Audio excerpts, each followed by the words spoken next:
Bonjour à tous, bienvenue dans cette nouvelle émission de Sega Retro Vieux. Aujourd'hui on va s'attaquer à Maple Pile sur Dreamcast. Un jeu tout mignon, tout bien beau, avec des personnages hauts en couleur. Un jeu de plateforme qui n'est sorti je crois que sur Dreamcast. Mais vous pouvez me dire dans les commentaires si je me trompe. Je le connaissais pas du tout, je suis tombé vraiment par hasard dessus. Et graphiquement, c'est un jeu vraiment plaisant. Là, on est sur autre chose que Sorcerian, ça c'est certain. Par contre, beaucoup de japonais qui va peut-être faire que on est bloqué dans le jeu.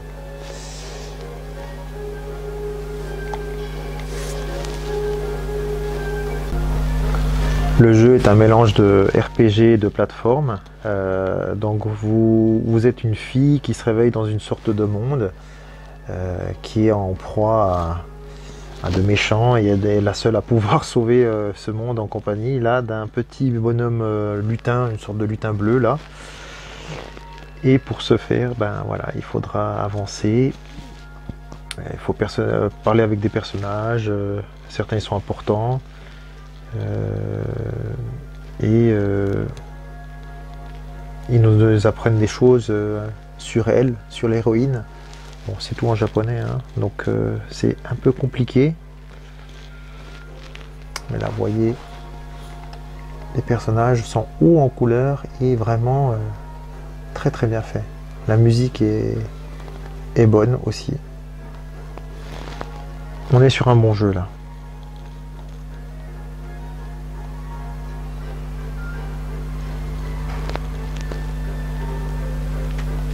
On est sur une sorte de plateforme en 3D, mais sur un plan en 2,5D, un peu comme Pandemonium.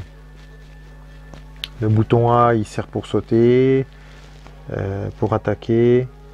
On peut faire un double saut aussi.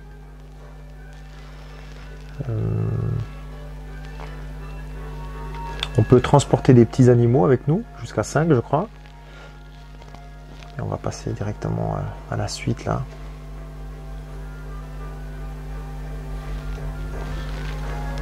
Là, elle est toute émerveillée du monde qui l'entoure.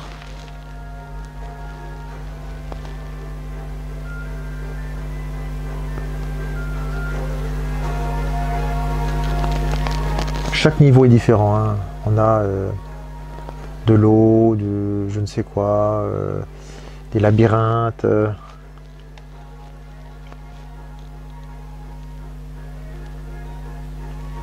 On a des boss aussi à la fin.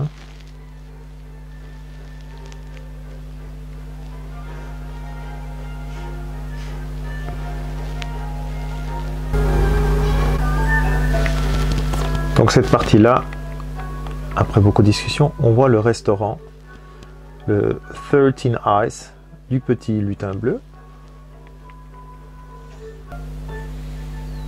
Donc il va nous faire le tour du proprio. Où on va loger, je pense.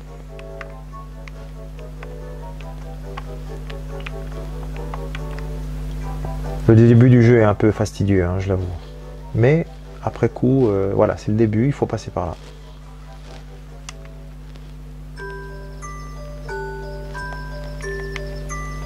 Pour l'instant, je n'ai rien contrôlé, hein, à part presser des boutons, je dirige même pas le personnage.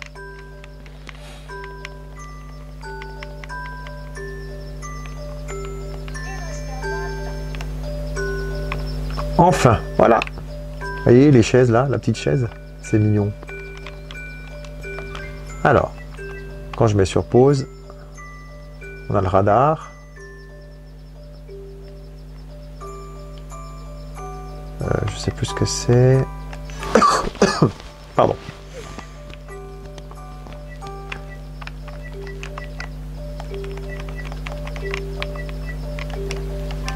Ok.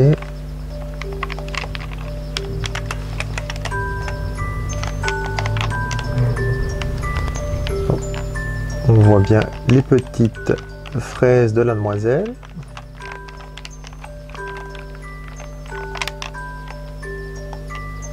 La chaise, elle dit rien.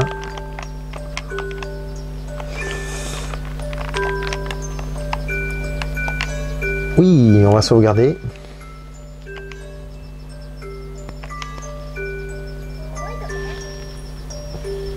Voilà, donc vous voyez à peu près un quart d'heure quand même de jeu avant de pouvoir toucher au jeu à proprement parler. Voilà. Donc on va essayer de sortir.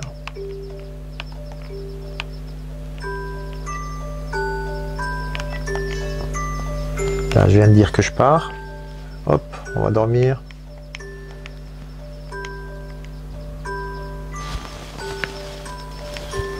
Les avis sont partagés au niveau des graphismes. J'ai vu des gens qui étaient là en disant que c'était du style Nintendo 64.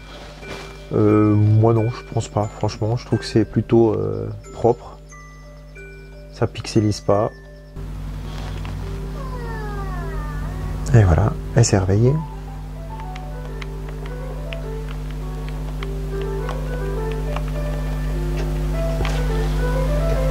On va passer directement à l'action. Et nous voici maintenant dans la partie typiquement plateforme. Donc ici, la touche A nous permet de sauter et la touche X nous permet de faire des attaques avec notre petite... Oula, oh, ouais, c'est pas bon ça, faut pas tomber dans l'eau. Hop. Ok. Des petites parties où on a donc des arrêts avec des messages pour nous dire que là on est bloqué.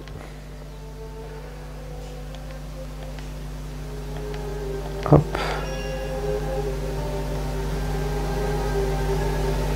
Donc si on est bloqué là, je pense qu'on pourra pas continuer.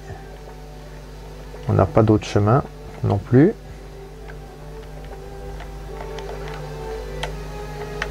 On attend un petit peu. Tac. Je pense qu'on sera obligé, décidément, on est obligé de prendre un autre chemin. Le village en question, et je vais essayer de prendre un autre chemin. Il y a, je crois, 5 sorties. Là, on voit le Ocean Blue, le Silver Line, le Cherry Front, le Rouge Leaf.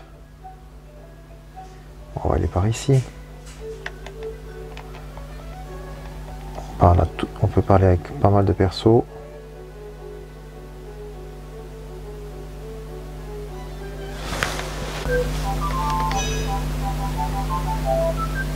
Alors, pour Nepeltel, on va faire ce chemin-là.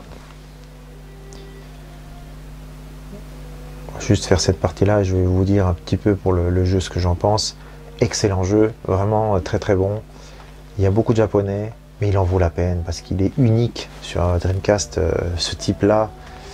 J'en connais pas d'autres dans cette lignée-là. On pourrait dire peut-être Rayman aussi, mais c'est quand même différent. Et pour le jeu, il y a un petit côté un peu féerique qui me plaît bien, qui fait qu'on passe un bon moment, c'est joyeux et tout, donc non, c'est vraiment sympa. Après le jeu, voilà, on le trouve quand même à 80, si on a la chance, euros, et ça monte à 200 s'il est sous blister.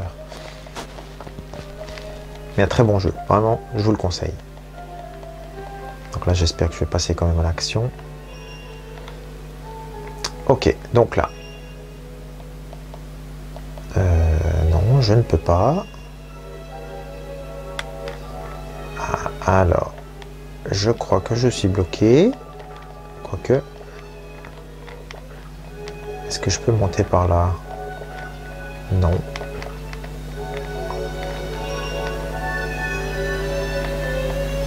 Ok, Donc je peux pas passer par là. Tant pis. J'aurais pas pu vous montrer plus que ça. On va voir au prochain, un instant.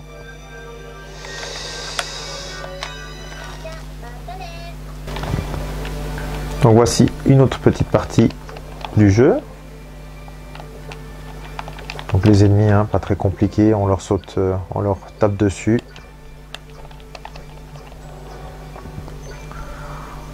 On a une sorte de map en bas aussi qui peut nous aider. Là, je sais pas si on peut aller là, je crois pas. C'est assez linéaire. Hein. Comme je vous ai dit, c'est une sorte de 2D, 2,5 là.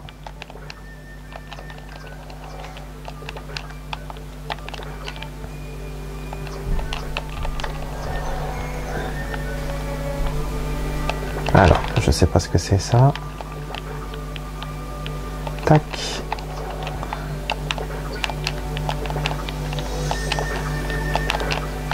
J'essaie d'attraper le plus possible de pièces.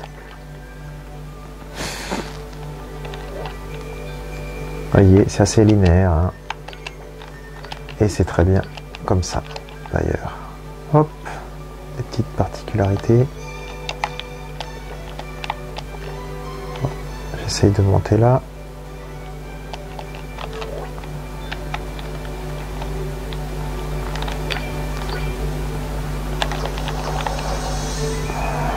Disparaissent. Je sais pas s'il faut que je prenne toutes les pièces. Alors j'essaie vraiment de toutes les prendre au maximum. Donc on va terminer là-dessus. J'espère que ça vous a plu et voilà, il faut l'acheter. Moi je vous le dis sur Dreamcast, si vous êtes passionné de Dreamcast, de jeux de plateforme et un peu de RPG, foncez-y. Alors oui, le japonais, là, c'est massif, mais comme tout RPG, assez simple. Il faut simplement parler avec tout le monde. Et souvent, les routes se débloquent par elles-mêmes. Voilà. Je vous dis à bientôt pour une nouvelle émission de Sega Rétro Vieux, la seule chaîne qui vous parle de tous les jeux méconnus sur les consoles de Sega. Ciao ciao!